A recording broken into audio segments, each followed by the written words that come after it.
Salam at Tang friends, நான் உங்கள் நண்பன் பிரவீன் மலேசியாவுடைய தலைநகர் கோலாலம்பூர்ல இருந்து. இந்த மலேசியா சீரீஸ் ஆஃப் வீடியோவில் கடந்த 2-3 வீடியோஸ் வந்து ஜாப் ரிலேட்டடான வீடியோஸ் தான் பார்த்துக்கிட்டு இருக்கோம். இந்த வீடியோலையும் ஜாப் ரிலேட்டடான என்னுடைய எக்ஸ்பீரியன்ஸ், என்னுடைய தாட்ஸ் இதெல்லாத்தையும் தான் உங்களுக்கு ஷேர் பண்ண போகிறேன். ஸோ வாங்க வீடியோக்குள்ளே போகலாம். ஸோ இந்த வீடியோவில் நம்ம வந்து நான் போன வீடியோவில் சொன்ன மாதிரி என்ன சொல்ல போகிறேன் அப்படின்னா, இன்டர்வியூ ப்ராசஸ் எப்படி இருக்கும், சேலரி எப்படி கேட்கணும், இந்த ரிலேட்டடான ஒரு விஷயங்கள் தான் நம்ம வந்து இந்த வீடியோவில் பார்க்க போகிறோம். Most of the interview process நீங்கள் இந்தியாவில் இருந்தீங்க அப்படின்னா it will be online process மட்டும்தான். உங்களுக்கு ஆஸ் யூஷுவல் மற்ற கண்ட்ரீஸில் இருக்கிற மாதிரி தான் இருக்கும். ஃபர்ஸ்ட் ரவுண்ட் வந்து ஒரு டெக்னிக்கல் ரவுண்ட் வைப்பாங்க, செகண்ட் ரவுண்ட் ஒரு மேனேஜரியல் ரவுண்ட் மாதிரி வைப்பாங்க, தேர்ட் ரவுண்ட் வந்து HR ரவுண்ட் வைப்பாங்க. If you are an experienced candidate, so இதெல்லாம் வந்து ஈஸியாக உங்களுக்கு வந்து கிளியர் பண்ணி போயிடுவீங்க. இந்த தேர்ட் HR ரவுண்டில் அவங்க ஒரு பட்ஜெட் ஒன்று வச்சுருப்பாங்க. அந்த பட்ஜெட்டுக்குள்ளே தான் உங்களை ஃபிட் பண்ணணும்னு அவங்க பார்ப்பாங்க. ஸோ நீங்கள் வாய்க்கு வந்த சம்பளம் நீங்கள் கேட்டாலும் அவங்களோட பட்ஜெட் அந்த ரோலுக்கு என்ன இருக்குது, எவ்வளோ அலோகேட் பண்ண முடியுமோ அதுதான் உங்களுக்கு ஆஃபர் பண்ணுவாங்க. இது எல்லாத்தையும் தாண்டி ஒரு சில நியூசன்சஸ் நீங்கள் வந்து ரொம்ப ரொம்ப கேர்ஃபுல்லாக அண்டர்ஸ்டாண்ட் பண்ணிக்கிட்டோம். அதை தான் நம்ம வந்து டிஸ்கஸ் பண்ண போகிறோம். என்னோட முன்னாடி சொன்ன வீடியோவில் வந்து there are 2 ways you can come here. ஒன்று வந்து நீங்கள் கான்ட்ராக்டராக வரலாம், இன்னொன்று வந்து you can come as a full time employee. கான்ட்ராக்டராக நீங்கள் வந்தீங்க அப்படின்னா சேலரி கொஞ்சம் நிறைய கிடைக்கும், but other benefits and allowances உங்களுக்கு கிடைக்கிறது ரொம்ப கஷ்டம். பட் ஃபுல் டைம் எம்ப்ளாயாக நீங்கள் வந்தீங்க அப்படின்னா உங்களுக்கு அதர் அலவன்சஸும் கிடைக்கும், ப்ளஸ் சேலரியும் ஓரளவுக்கு டீசெண்டான ஒரு சேலரி கிடைக்கும். இது எல்லாத்தையும் விட உங்கள் ரோலுக்கு இங்கே எவ்வளோ சேலரி, ஆவரேஜ் சேலரி அப்படிங்கிறத பார்த்தீங்க அப்படின்னா கண்டிப்பாக கொஞ்சம் கம்மியாக தான் இருக்கும். ஸோ அது எல்லாமே மலேசியன்ஸுக்கான சேலரி ஸ்லாப் அப்படின்னு சொல்லலாம்.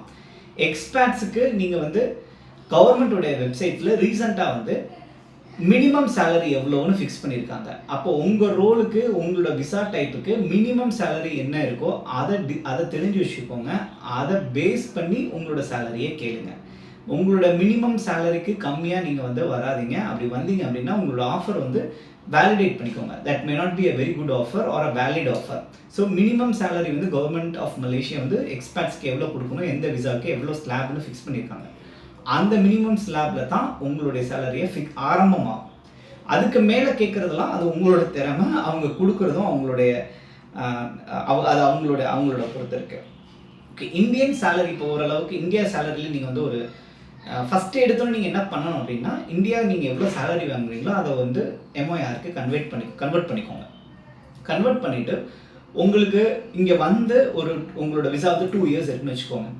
அந்த 2 இயர்ஸில் நீங்கள் கேட்க போகிற சேலரி, அவங்க கொடுக்குற சேலரி 2 இயர்ஸ் இஸ் சஃபிஷியன்ட். உங்களால் வந்து அந்த அந்த அந்த சேலரியில் உங்களால் you can live year as well as you can maintain all your financial goals அப்படின்னா மட்டும் ஆஃபரை அக்செப்ட் பண்ணிக்கோங்க.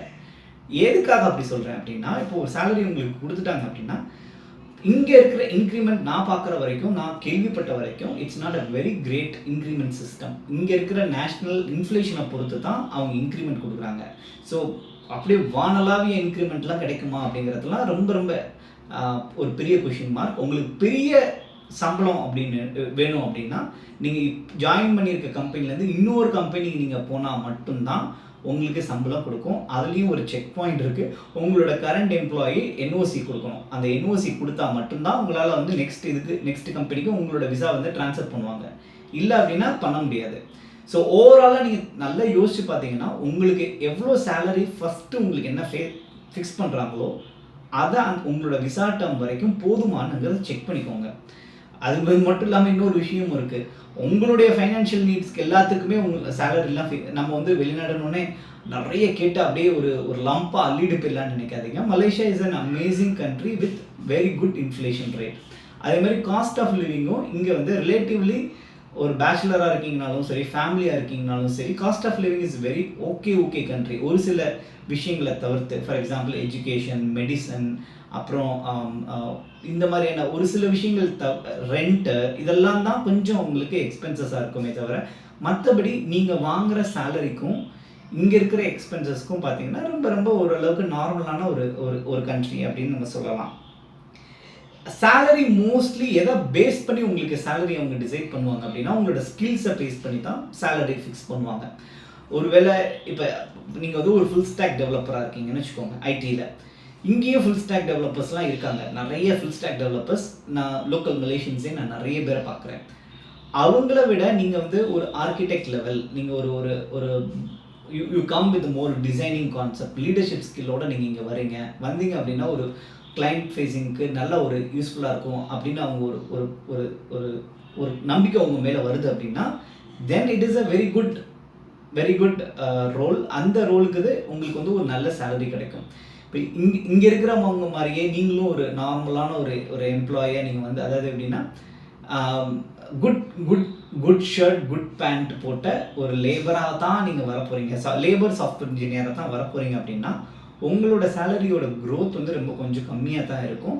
So if you expose yourself as more of a leader and lead kind of a person, then உங்களோட exposure இங்கே Malaysia வந்து ஒரு ஒரு ஒரு நல்ல கண்ட்ரின்னு சொல்லுவேன். டெக்னிக்கல் லீடர்ஷிப்புக்கு இருக்கிற growth is very good in Malaysia. Salary wise க்ரோத்தும் இங்கே நல்லாவே இருக்கு. இது எல்லாத்தையும் விட ஒரு முக்கியமான ஒரு விஷயம், நீங்கள் உங்களுக்கு சேலரி ஆஃபர் பண்ணுறாங்க அப்படின்னா ஒரு முக்கியமான ஒரு விஷயம், நீங்கள் வந்து அந்த சேலரியோட பே ஸ்லிப்பில் நீங்கள் முக்கியமாக கவனிக்க வேண்டியது வந்து EPF. Malaysia is famous for employment provident fund. வேர்ல்டுலே என்ன சொல்கிறாங்க அப்படின்னா மலேசியாவோட EPF is one of the greatest EPF system அப்படிங்கிறாங்க. இப்போ இந்த இபிஎஃப் சிஸ்டம் எப்படி ஒர்க் ஆகும் அப்படின்னா, இப்படி உங்களுக்கு சேலரி வந்து ஒரு லெட்ஸ் எதட் ஒரு 5,000 ரிங்கெட்ஸ் உங்களுக்கு வந்து மந்த்லி சேலரி வந்து ஃபிக்ஸ் பண்ணுறாங்க. நீங்கள் உங்களோட சேலரிலேருந்து ஒரு அமௌண்ட், ஒரு பர்சன்டேஜ் ஆஃப் அமௌண்ட்டை நீங்கள் வந்து கான்ட்ரிபியூட் பண்ணுவீங்க இபிஎஃப்க்கு. Over and above that 5,000 ringgits உங்களுக்கு ஆஃபர் பண்ணுற சேலரியை விட நீங்கள் உங்களோட ஒரு கான்ட்ரிபியூட் பண்ணுறீங்கல்ல, அதுக்கு ஈக்குவலாகவும் அதுக்கு மேலேயும் தான் கம்பெனி வந்து உங்களுக்கு வந்து இது பண்ணுவாங்க, இபிஎஃப் கான்ட்ரிபியூட் பண்ணுவாங்க. எப்படி இருக்கும் உதாரணத்துக்கு சொல்லணும்னா, நீங்கள் ஒரு 200 ரிங்கெட்ஸ் வந்து இபிஎஃப் கான்ட்ரிபியூட் பண்ணுறீங்கன்னா கம்பெனி வந்து 250 ரிங்கெட்ஸ் ஆஃபர் பண்ணுவாங்க over and above 5,000 ringgits. So net நீங்கள் பார்த்தீங்க அப்படின்னா EPF is a very good way for experts to save your money. ஒரு 2 வருஷம் முடிஞ்சதுக்கப்புறம் நீங்கள் உங்களோட இபிஎஃப்ல இருக்கிற பணம் பார்த்தீங்கன்னா பெரிய பணமாக இருக்கும். The beauty is last year இபிஎஃப்க்கு 6% மேலே உங்களுக்கு வந்து இன்ட்ரெஸ்ட் கொடுத்துருக்காங்க. அதுவுமே உங்களோட இன்ஃப்ளேஷனை பொறுத்து தான் interest. So EPF concept is very good concept. உங்களுடைய சேலரியில் கான்ட்ராக்டராக இருந்தாலும் சரி, இல்லை ஃபுல் டைமாக இருந்தாலும் சரி, இபிஎஃப் இருக்கான்னு பார்த்துக்கோங்க. லாஸ்ட் இயர் வந்து இபிஎஃப் மேண்டேட் பண்ணிட்டாங்க.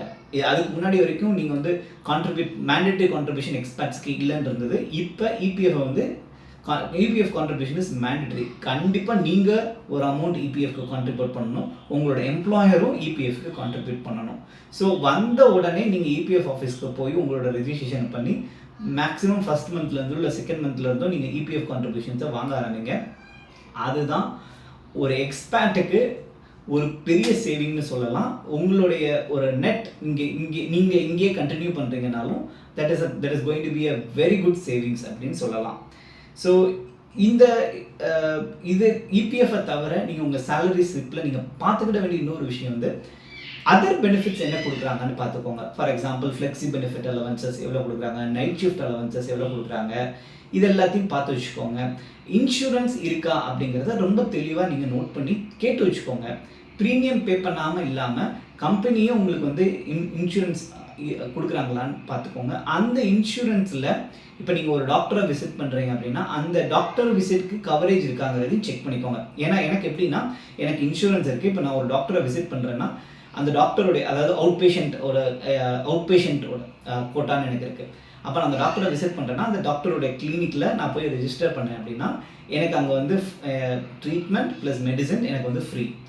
ஏன்னா இட் இஸ் ஃப்ரீன்னு சொல்கிறதோட எனக்கு ஒரு கோட்டா இருக்குது என்னோடய இன்சூரன்ஸில். அதை நான் வந்து ஒரு இயர்லி கோட்டாவை நான் வந்து யூட்டிலைஸ் பண்ணிக்கலாம். ஸோ பெரிய லெவலில் அந்த கோட்டா வந்து ரொம்ப டிகிரேட் ஆகாது. பட் இருந்தாலும் எனக்கு இப்போ வரைக்கும் நான் வந்து I have not spend anything on my medicine or my treatments. So ஓவராலாக சொல்லணும்னா நீங்கள் ஸ்ட்ரக்சராக நீங்கள் பார்க்க வேண்டியது ஓவரால் சம்மரி நம்ம டக்குன்னு சொல்லணும்னா ஃபஸ்ட்டு நீங்கள் வந்து உங்களோட இந்தியன் சேலரிலேருந்து 30 to 40% மேலே கேட்டுக்கோங்க. உங்களோட பட்ஜெட் என்னவோ அதை தான் அப்ளை பண்ணுவாங்க.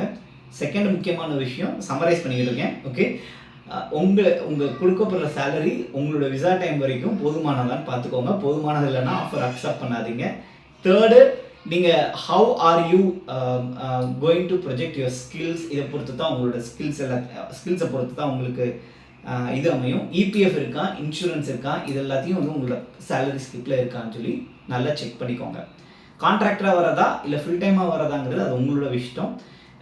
பெஸ்ட்டு நான் என்ன சொல்லுவேன்னா ஃபுல் டைம் எம்ப்ளாயி ஆகிறது ஒரு பெஸ்ட் ஆப்ஷன் சொல்லுவேன். கான்ட்ராக்டராக இருந்தால் உங்களுக்கு okay but still full time எம்ப்ளாய்மெண்ட்டுக்கே அப்ரோச் பண்ணுங்கள். ஸோ நெக்ஸ்ட் வீடியோவில் உங்களுக்கு ஒரு ஜாப் கிடச்சிருச்சு அப்படின்னா இங்கே ஒர்க் என்விரான்மெண்ட் எப்படி இருக்கும், பீப்புள் உங்கள் சுற்றி வேலை பார்க்குறவங்க யார், அவங்கள எப்படி நீங்கள் ஹேண்டில் பண்ணலாம், நீங்கள் இங்கே வரணும் அப்படின்னு நினைக்கிறீங்க அப்படின்னா உங்களுக்கு ஒரு கைடன்ஸ், யார் எப்படி கைட் பண்ணுவா, எந்த மாதிரியான பீப்புள் நீங்கள் மீட் பண்ணலாம், இது எல்லாத்தையும் பற்றி நம்ம நெக்ஸ்ட் வீடியோவில் நம்ம வந்து கண்டிப்பாக பேசுவோம். அது வரைக்கும் thank you so much. Have a great day. Bye friends.